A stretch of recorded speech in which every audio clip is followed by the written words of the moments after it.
Hi, it's Mike Schreiber. Welcome to JohnWallStreet's Big Business on Campus, a college sports podcast powered by Playfly Sports. Thanks for joining us today. We got a great show for you.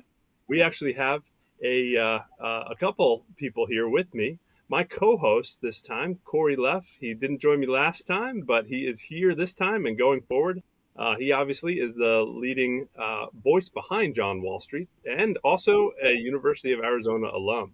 The reason that's important is our special guest today is Desiree Reed-Francois, the athletic director from University of Arizona. Welcome to the podcast, Corey and Desiree. Thank you very much. It's great to be here. Yeah, I'm stoked. This was, I saw you guys put out the first episode with Val. I had major FOMO after I saw the production quality. I'm like, I need to get in on the second episode. And if we're going to do the second episode and my debut, we should start with Desiree and my alma mater. So, Desiree, welcome to our program. Thank you. You took over a athletic department. Well, before we get started, I know you have a bunch of questions to ask me. Sure. And I know you're going to be hard hitting and all that. But, I agreed to do it because really, I don't know if you know this about Corey. He has the most outstanding wife, and his daughter, we're going to make her a future Wildcat. So that's the only reason why I'm doing this. There is an ulterior motive. Desiree has been very good to my daughter, brought her to her first footsteps on the McHale Center floor earlier this year. We had a chance to connect again at the East Regional. So very appreciative of her and with the work she's doing for our athletic department. As I had mentioned, you had took over a program that was kind of in a financial mess when you took it over. You instituted a bear down blueprint that reduced the deficit from 39 million to 5 million. What were the key levers in terms of cost cutting, debt restructuring, sponsorships that helped make the most impact? Well, thank you. And we had a really good team. We partnered with our campus colleagues. And, I'm really looking forward this year. And that was also in the midst of our $20.5 million revenue share, which the House settlement, and I'm sure we'll talk about that later. But candidly, it was about campus partnerships. It was about we run a $150 million business, and we have to recognize that as the CEO of this business, just like any other CEO that you're going to have on this podcast, you have to look at where you're spending your money and are you maximizing your revenue. So we looked at our expenses and we cut significantly. We also looked at our revenue streams and we looked at our donors and our philanthropy. We asked our donors to step up even more. And I'm proud of the fact that we increased our philanthropy by about 47% from fiscal year 24 to fiscal year 25. We also started, and we may be talking about this later as well, but we started, instead of partnering, and Playfly and Learfield and the multimedia rights companies are outstanding. They're fantastic companies. You don't have to say. I see Playflies behind there, and I mean that sincerely. They are great, great companies. We just felt for the University of Arizona, where we are at this point in time, we thought, you know what, let's try and bring this in-house. So we created a 501c3. We put an LLC subsidiary underneath it, and we're proud of the fact that the first year I think we hit about 114%. This year, it's only August 21st, and we've already hit 100% of our goal. And it's just given us a lot more flexibility. We also, like I said, we cut expenses, we renegotiated debt, we renegotiated contracts, and this is still a work in progress. I don't pretend to have all the answers, but we tried to shift the mindset into, all right, if you are spending this dollar, would you spend it if it was your own dollar? Let's look at the checkbook account. Like if you can't justify spending it for your own family, don't spend it here. So we worked with our coaches, established very clear and transparent budgets. And, we kind of did some retooling. We worked with EY, and they kind of helped us as well. And we're pretty proud of where we are. This episode is brought to you by Shorts Sport Travel Logistics, the fastest growing leader in college athletics travel and the trusted choice of over 108 athletic departments nationwide. With their promise, Team Travel Made Easy, Shorts simplifies every aspect of team travel: air charters, commercial flights, buses, and hotels. By turning complex logistics into a competitive advantage, they've become the trusted choice for programs committed to winning on and off the field. Thank you for joining us on the Big Business on Campus, the college sports podcast powered by Playfly Sports. Desiree, one question to follow on maybe to that, Corey, if I could. Yeah, I would please. just be interested with all of that innovation that you're bringing to the department and all of those changes, even bringing the commercial elements in-house. How did you go about talking your board or trustees into that model? It's such an innovative concept that there's only a few departments that are moving in that direction. But you seem to have done it so gracefully and obviously with so much growth beating your budgets. How did you actually talk them into it, and what strategy do you use just for So other athletic directors to hear how you did it? we have a fantastic board, and we laid out our business case as to why we felt this made the most sense. And they are smart people, and they want what's best for the University of Arizona. We also share a board with ASU. So we just said, this is what 81% of our corporate partners were local to Tucson. We were spending about 34% of our profit we were giving back to Learfield, which is great. I understand that. We just weren't. We also would sometimes anecdotally, we would find ourselves in situations where people would say, "Oh, I'm a really big donor," and you're like, "Who is this person?" Because they would maybe be on the corporate partner side, and we wouldn't know about them on the philanthropic side. And so we just thought there's a better way to let's try this ourselves. And so that's what we did. But I think it was just being very transparent, laying out the business case. It also helped that, like I said, we had great campus partners. Our campus CFO worked with us. And when you create the 501c3, you have to create your own board, and he sits on our board. So that was important for us. That's great. Thank you. So, Desiree, before we're going to get into revenue, generating incremental revenues in a second here, but just on the cost-cutting side, I thought what you mentioned about, if it's not something you would spend on personally, don't spend it on here. What were some of the big cuts or some of the big categories that were trimmed down? Oh goodness, we did a lot of trimming, and we looked. I think we cut about 17 positions, and we looked at just because we've always had this position, does it mean that we need it? And a lot of them, candidly, were unfilled positions. We didn't just go and wholesale cut people. We looked at the positions that were open and analyze, and then we also looked at when people were transitioning. Did we need to refill it? Did we need to refill it at that level? It was, and Corey, it's that checkbook mentality, but does this make us better? And let's look at every single revenue stream, every single cost with a fresh lens. I know all of my colleagues across the country are doing the same thing. We literally went line by line on our budget and made some hard decisions. For example, our Nike contract, we renegotiated that contract, and we were really fortunate. That ended up saving us about $2.5 million per year. So that was it. We renegotiated debt.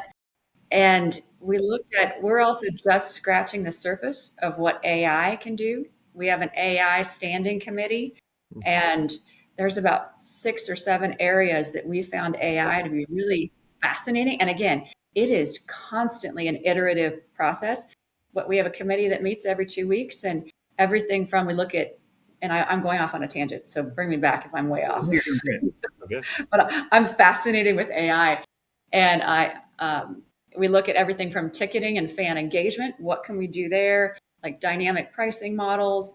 And we are just scratching the surface. We looked at attendance prediction. We looked at in the philanthropic and donor development category. We looked at how do and we're not there yet. We're just in the infancy. But how do we look at storytelling personalization? You only have so many staff members. But can AI generate custom stewardship reports that says, hey, you donated $10,000 a year. This is where your money is going. And this is the impact you're having. What can we do there? We looked at corporate partnerships and the valuation models. We looked at custom packaging, even something as simple as facilities and non-game revenue. How do we maximize AI for scheduling? That takes a lot of staff time. Concessions and retail, and then content is something like micro-targeted campaigns. What can we do there?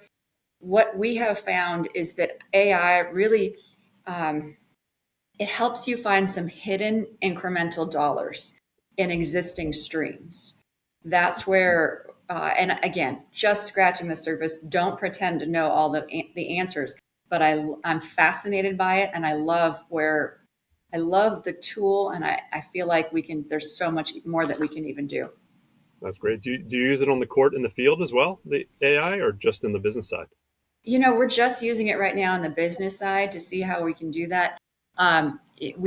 When we first started out, we thought we could really use it in the sports science piece. Hmm. We haven't gotten there yet, but we have a campus AI officer that we just hired, and we're going to meet with him next week and see what we can do. There are HIPAA and FERPA realities though too, so we're just kind of right now using it on the business side. Desiree, you guys sound like you're more advanced or further down the line with AI than some of the other, even the pro teams that I'm speaking to. Are you guys finding that relative to some of your peers? No, my peers are they're incredible and they're doing some great work. I can't pretend that we have all the answers. I know that I like to put together smart people, and AI is like having this smart. We actually listened to a podcast, and it was I can't remember where it was, but it was about how AI can be your digital assistant, and I don't. I'm just fascinated by it, and so I don't pretend that we're doing it better than anyone. We want to learn from other people. We just there's a lot that it can do. I want to get into how fans, you touch on this with the Arizona Sports Enterprises and bringing the multimedia rights in house. And you talked a little bit of how that changed the revenue equation. But in an era where fans can consume sports and content anywhere, how do you think about growing Arizona's brand visibility outside of the rights packages? And how do local and regional sports rights play into that strategy? It's a great question. And the one, so joining the Big 12 has been fantastic on for a myriad of reasons. But now our conference is not just out west, right? Our conference spans the entire country. We have, we're in the Midwest, we're in West Virginia, we're in Florida, we're all over Texas. And so this is opening up new markets for us. So we are just scratching the surface in terms of how do we build that buzz? How do we expand our brand reach? We're playing at Houston in football this fall. And so what we did was we partnered with our enrollment office and Houston, and then obviously our philanthropic department, our alumni affairs, our student athlete alumni, and we're all kind of coming together and having an event and having several events. But since we're going to be there, let's make sure and capitalize on a new important market for us. So, Corey, I don't have a great answer for you other than, we still don't know what we don't know, but it's a really exciting opportunity to get Arizona's a national brand. It's a championship brand. And I want the whole world to know, the whole nation, and eventually the whole world to know our story. Just one last question on media rights, and then I know we have some questions on NIL and athlete monetization and some other things that we want to hit on. But the Big 12 media rights deal is expiring in 2031. Are you planning that far down the line in terms of budgeting? And if so, what kind of assumptions are you guys making as it relates to revenue distributions and exposure and the institutional positioning, perhaps even within inside the Big 12? We've seen some other conferences moving to unbalanced distributions. Arizona being one of the more powerful and valuable conference members in the Big 12. Love to hear how you think about that. Well, I'm totally biased, but I agree with you. I think Arizona is one of the most powerful brands in the Big 12. We won 3 Big 12 championships, and we're an AAU member, and we have an incredibly large media market. Our football program is on the rise, and we've made some investments there. So we feel that we are a very good member or partner in the Big 12, and we're looking forward to. We won 3 conference championships this year. We want to expand on that. In terms of what we're doing to get prepared for 2031 and whatever comes sooner, we've got to build our Arizona brand. Our first year, we had to stabilize our business and build that foundation so we can continue that upward trajectory.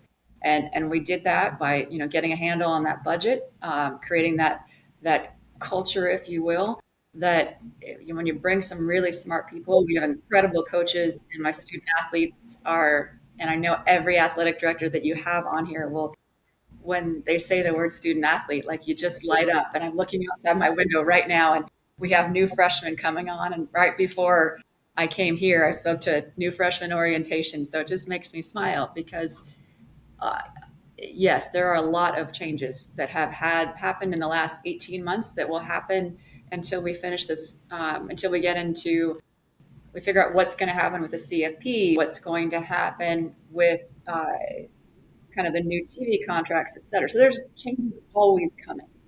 But what doesn't change is that we have a responsibility for 504 student athletes, to make sure that we're helping them achieve their hopes and their dreams. We have incredible coaches that we have to provide the resources for them to be able to do what they do so well. And we galvanize our community. So we will, you asked a really simple question. I gave you a very law professor answer. Um, but in the end, what we're doing is we are building the Arizona brand, and we're making sure when people think of the University of Arizona, they think of championships. So when you mentioned building the brand, you guys recently did something a little bit different. We posted a job on the John Wall Street job board recently. Thank Explain you. what you're doing in relations to communications and how that fits in. Certainly. Every leader, like, communications is key, because if you think of whether it is with your spouse, whether it's with your team, whenever there's any kind of friction, it's usually because of miscommunication, right? Whether it's my husband's golfing habit and whatever, or or my son deciding to take a class about vampires, but I digress. It's usually, I guess that's his bad decision making. That's not a good example of communication problems. But anyway, I digress. Communication is so critically important. We have a model in college sports that strategic communications is still evolving. When I first started, it was sports information director, and the likes and the legends of the Bud Fords of the world, and they are incredible. But we're continuing to evolve. We're just evolving at a really fast clip. And then it evolved into strategic communications. And when we were analyzing our business model, we looked a lot at professional sports. We also had the good fortune, we have some alums that work in Hollywood. And so I started evaluating Hollywood. I started evaluating some of the big brands and really professional sports. So we decided to do something a little different. And instead of hiring a strategic communications SID, we decided to advertise for a publicist. And we're in the middle of the search. Like, after this, I'm going to go interview another candidate. We don't have the person hired yet, and I'm kind of fascinated about. It's an area that we are learning, but I think it's a critical area for us, so that we can continue to tell our story, not just in the traditional channels, but to where the puck is going. We've talked a bunch about this, Desiree. Arizona has a unique location and demographics to it, and that provides a unique opportunity to engage the Hispanic and international, specifically Mexican audience. What are we doing? What are we, as the University of Arizona, doing to tap into that demographic and ultimately grow revenues, right? It's so I'm half Mexican, half English. My experience may be different from someone else. I'm a proud Arizona alum, just like you are too. I think sometimes people paint a broad brush and say, this is what Hispanic marketing is. Well, something that may appeal to me may not appeal to someone who, and my great great grandparents were born and raised in Tucson, Arizona. But we moved away, and so I was born in California. But I think sometimes just we tend to want one cookie cutter, this is what Hispanic marketing is. And I think it's really listening to people. So when we first came in here, we assessed what we were doing. We listened to experts. You gave us a great presentation, so thank you. And then we thought, all right, in the order of priorities, also, where are we? How are we meeting people where they are, regardless of what their demographic? Well, actually, not regardless. Being aware of who is our fan. And so we did a bunch of surveys. We assessed who our fan base was. And then we assessed our ticket holders. We assessed our Wildcat Club holders. We also assessed who used to have tickets and then dropped them, and why. And so we came up with a little more of just this is our Hispanic marketing initiative. we said, all right, let's target each of the different demographics who buy season tickets or who don't, and why, and how do we tell them our story? How do we meet them where they are so we could bring them back into the fold?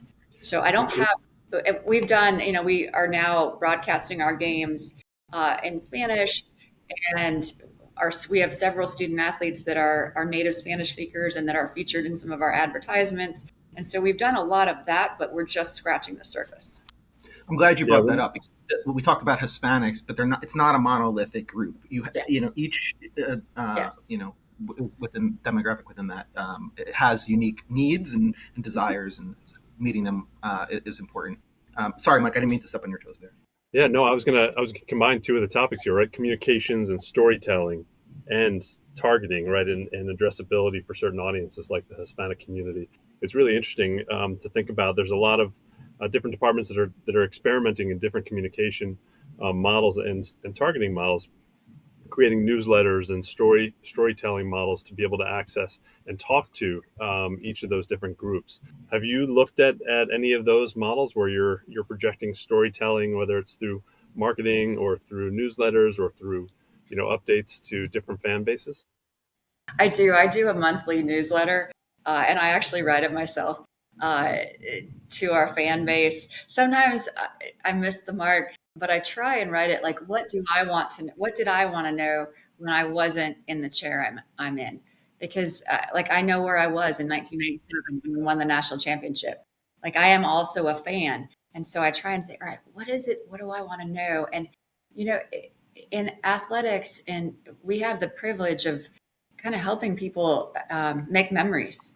And some of people's best memories are with their family when they watched T-Mac make a catch and to win a game, or they remember Caleb Love and the shot when we beat Iowa State. Those are some magical memories. They remember Coach Candrea winning national championships.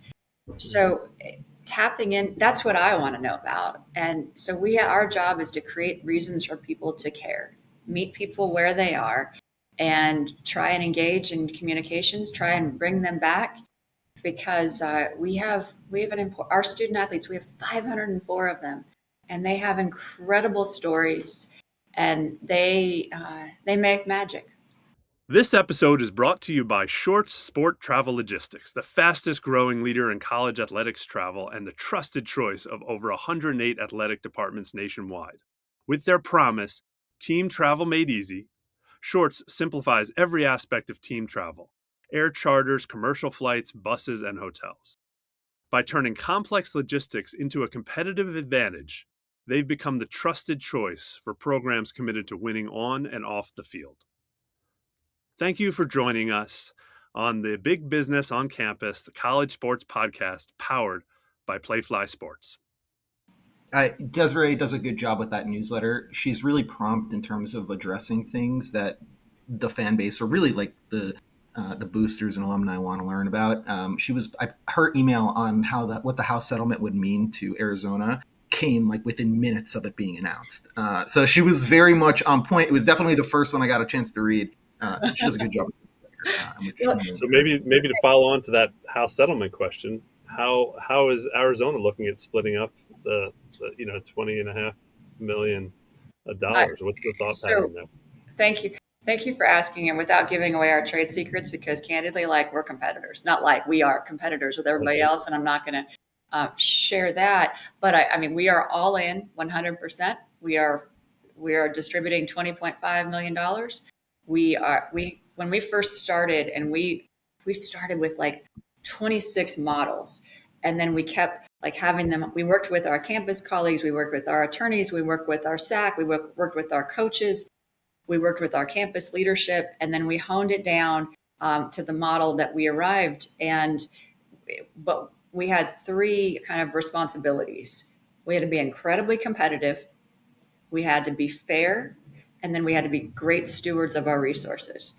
So we feel that our model does that. But you know what? We're going to and I meet with our football, like our football GM, and we meet with our basketball GMs to find out, all right, how are we invest in our softball, baseball, but how are our investments working? So this is now we've distributed, and so it will now start coming out. Let's analyze where we are and what did we do well, what didn't we do well, and what can we learn from that.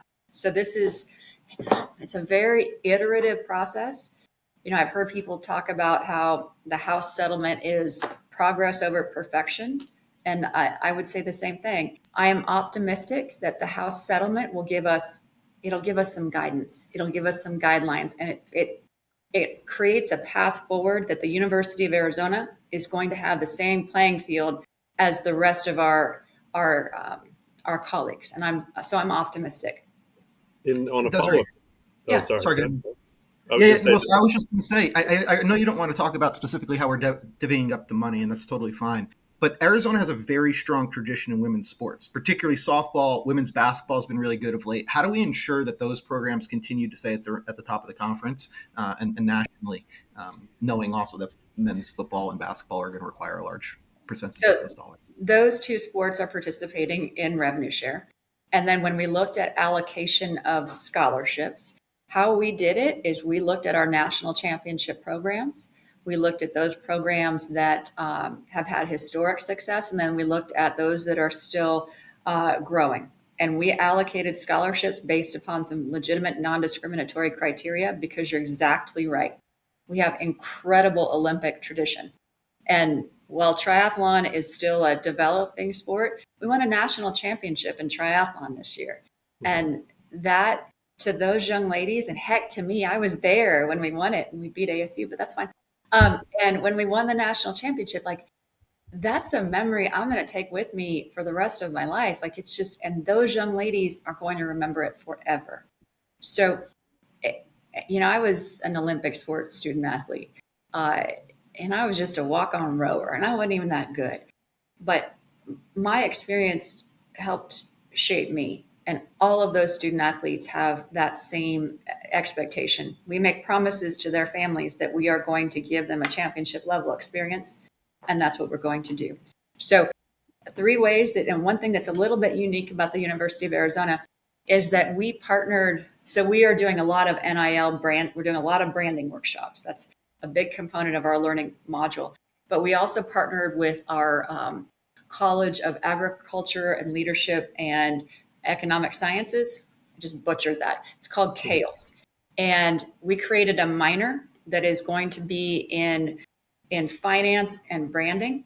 And that minor, our student athletes are going to take that minor, because it's everything from how to build your brand, how to license your merchandise, how to create, it's like some of these licensing or some of these branding classes I want to take, because it's like pop-up stores and inventory management, but also like personal finance. Like, we make any student athlete that is receiving revenue share, they have to take a personal finance class. I'm glad you brought up, we're getting to the football season here now, right? College athletics is competing with a very crowded entertainment landscape. How are you guys rethinking the game day experience and trying to attract younger and, in some cases, more diverse fans? A great question.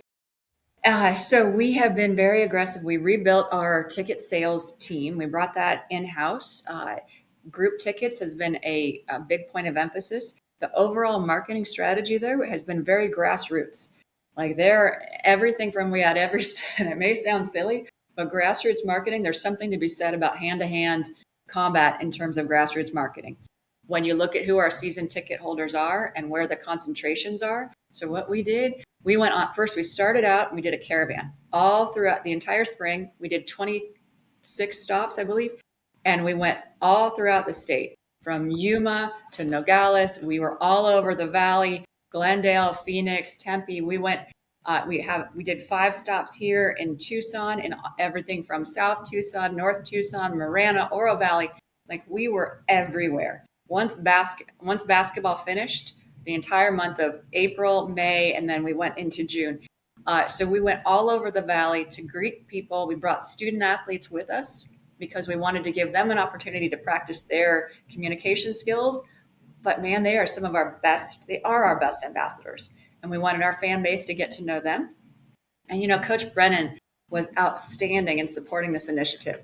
He had the whole football team out to Phoenix a couple of times. We even went to the Diamondbacks game. We were all over Tucson, and all of our coaches, volleyball, all of our coaches participated. And so we had to start creating reasons for people to care. It can't just be about the scoreboard. It has to be about when our fans are there, it makes an impact on the game. So it started as something simple as a caravan. And you know what? I even had my husband out there handing out door hangers. We got in trouble. Apparently, we're not allowed to do that where we live, but that's all right. I digress. Our staff members handed out coasters to every business in town. And I'm exaggerating. It wasn't quite every business, but we did a lot of grassroots initiatives. And then we had our student athletes participate in commercials and like every possible medium. We were there. So, and we also changed our fan experience. We added fireworks. We added a concert series. Every single game, we're going to have a concert 3 hours prior to kick. Shaquille is doing the red-blue game, Mike. Mm-hmm. Yes, All right. he is. And we have every game, we have a new concert. And so it's going to be really fun. We also lowered one thing, we have a fan council we established last spring. And our fan council were like, hey, and we also saw this on our surveys, that concession prices are too high. So we lowered concession prices. And we also added cabanas on the field, and we're going to continue to do that. We haven't quite fixed sound yet. That's a little more of an investment than what I could do first year, but we're going to do that in the future. I love Desiree because she actually takes my suggestions to heart and implements them. So many of the things she talked about are things we've discussed in the past. So it's amazing to hear it come into fruition. If we can get a song that the whole stadium can sing between the third and fourth quarters, I might just be content. Okay, so I actually had our fan council talked about it. And Carson is doing a fan vote based upon the different songs. I suggested all the small things because someone tweeted that at me on Twitter. And I'm not on Twitter as much as I used to be, but someone tweeted that. People have laughed at me when I'm at my suggestion. But I also threw out some DMX, but anyway, I digress. I thought Bro Hymn Tribute would be very much in line with the fan base, very easy to learn the lyrics. I will send it to you. I'm going to add this. I feel like the odd man out here, the odd person out that didn't go to Arizona. We'll make you honorary, Mike. Don't worry. You know what? Come to a football game. Come to a basketball game. It's so fun. Yeah, exactly. Well, so I guess one question. Oh, sorry. No. Go ahead. Yeah, I was say one question. Sort of bringing it back to the business. What do you think is today is broken in college sports that needs to be fixed, and how does that translate into opportunities that come in the future for both your department and the sort of the function of college sports in general? I'll be interested in what you think it really needs to be fixed and what we should focus on as an industry. You know, I've heard people talk and lament about how bad college sports is now. You know what is not broken is this is a really incredible enterprise. What is not broken is the student athlete experience. What is not broken is my coaches are giving their absolute all every single day, not only to make our student athletes better athletes, but also to make them better people. You know, I had a coach in here that we were doing a mock interview as part of this Assistant Coaches Academy. And yeah, there are a lot of challenges, but you know what is so incredibly special is when you get invited to your student athlete's wedding, when you hang a championship banner, when you see your student athlete walk across as a first generation college student, and he wants to introduce you to his mother who has not ever been able to travel to his games and you've never met, but he wants to introduce you to him and he wants to take a picture with you, his mother, and him because for whatever small impact we've made.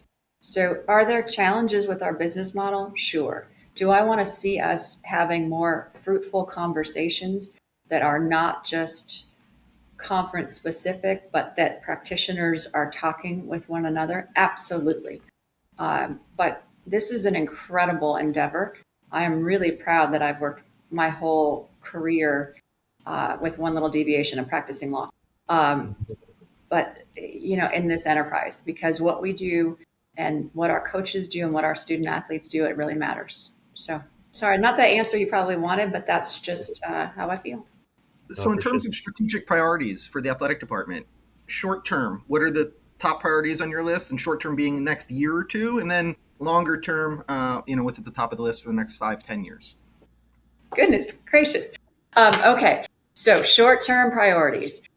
We kick off football a week from Saturday. That's football matters. We invested this off season. We hired Seth Dagey as our new offensive coordinator. We hired Craig Nivar as our new special teams coordinator. We brought Joe Salavea back, and we moved Danny Gonzalez to defensive coordinator from special teams, which is his natural fit. He's great at coaching linebackers too.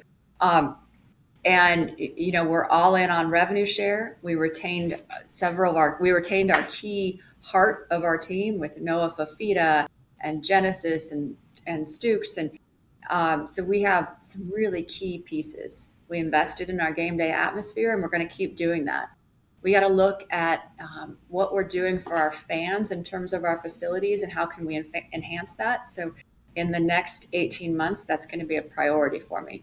Looking at some different areas, whether I want to make sure, like we talked about, segmenting out. And when we look at who is our customer base and do I have an opportunity for them to experience Arizona Stadium and where? Like families are not going to want to sit in certain areas. You know what? I don't want to sit in certain areas. But no, I'm just kidding. But like I want to make sure each demographic, and I say I as an alum, like I want to sit in a different space. And new college graduates want to be in a different space. And what amenities do we have for each of those groups? So that's something we're really looking at. I'm excited about our basketball programs. I'm excited about all of our sports because, that's the best part of what we do. Our men's basketball program we're going to be really strong this year. It's going to be really fun. This could be the year. This could be the year we finally get back. I was watching, I listened to Jaden Bradley go and like mic drop it and say national championship. And I thought, well, a lot of things have to happen, but oh my gosh, we look really good. So I'm excited about that. I'm excited to see what Coach Burke, like people call her Becky the Builder, and what she has done with women's basketball. She started with one student athlete, and man, she just gets to work. So I am really looking forward to also women's volleyball, what Coach Stubbs has done with that team. Last year, we won the NIVC. This year, we're going to be really special too. So and then you saw what baseball did last year, going to the College World Series, and Chip was able to retain the heart of our team that didn't get drafted. I'm excited to see what Caitlin does with softball. And you know what? Our golfs are always excellent. I mean, Giovanna in her first year, she not only goes and wins the Big 12, she wins the Big 12 Coach of the Year. This is a first-time head coach. So swimming is going to be better. And I'm excited about the future. So short-term, football season, getting our fall sports rolling. Longer term, I want to look at our facilities for our fans. And then medium term is a constant evaluation and a refinement of our revenue share planning. And then I love AI and seeing how we can incorporate that into our business model. I would strongly suggest taking a trip to Toronto. I just did that like a week or two ago, and they did a phenomenal job of segmenting their stadium for different audiences. They have a rooftop deck for those that are young and want to party on a Friday night. They have a family area. They did a really good job of segmenting the stadium. So Toronto Blue Jays, worth going to check out if you're considering revamping the stadium. Just last question that I have for you. What are the biggest opportunities for growth in college athletics over the next decade? A great question. I think optimizing our facilities usage. Colorado has done a really nice job. We started this concert series. We want to be able to do one big concert every year in Arizona Stadium. McHale is a little bit harder. We have to do kind of smaller acts because when the arena was reconfigured, the loading docks got a lot smaller. And so there's just some opportunities there. And I mentioned Arizona Stadium and what we can do for our fans, but I also want to look and do the same. I want to look at what we can do from a fan experience in McHale and kind of see how we can continue to enhance that. There's some great opportunities there, whether it could be bunker suites, a club, et cetera. So I think overall, we have incredible facilities. we have great energy with our students and our student athletes. And how do we maximize that year round? I see that as an opportunity. I also want to just look at how we can continue to refine what we're doing in our traditional spaces. And is that through the use of AI? And how do we develop incremental revenue? We assessed a competitive fee. It was only $50. But you know what? That really made a big difference, that competitive fee for our bottom line. So we have to continue to look and see, are we we can't do things the way we've always done them. That's great.